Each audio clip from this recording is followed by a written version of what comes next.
Matagumpay na naaresto ng mga tauhan ng Ponte Vedra Municipal Police Station, katuwang ang Capiz Provincial Drug Enforcement Unit at sa koordinasyon ng Philippine Drug Enforcement Agency, Regional Office 6, ang isang personalidad na itinuturing na high-value individual sa ikinasang drug bypass operation nito lamang ika-24 ng Enero taong kasalukuyan sa Barangay Rizal, Ponte Vedra, Capiz. Ayon kay Police Captain Dennis Luz Bañez, Officer in Charge ng Ponte Vedra PNP, ang arestado ay kinilalang si alias Nald, 48 taong gulang na lalaki at residente ng nabanggit na bayan. Sa naturang operasyon, nakumpiska ang pinaghihinalaang shabu na tumitimbang na humigit kumulang 45 gramo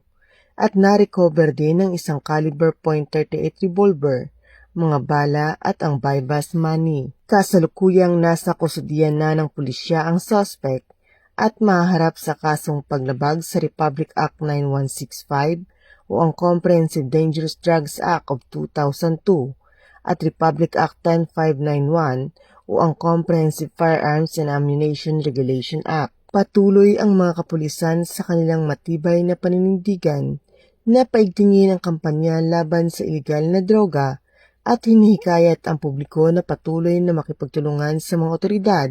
sa pamamagitan ng pag-uulat ng mga kahinahinalang gawain upang mapanatili ang kaligtasan ng bawat isa sa komunidad. Mula dito sa Police Regional Office 6, ako ang inyong Police News Network Correspondent, Patrolwoman Charmaine Balunsat, alagad ng batas tagataguyod ng Balitang Pulis.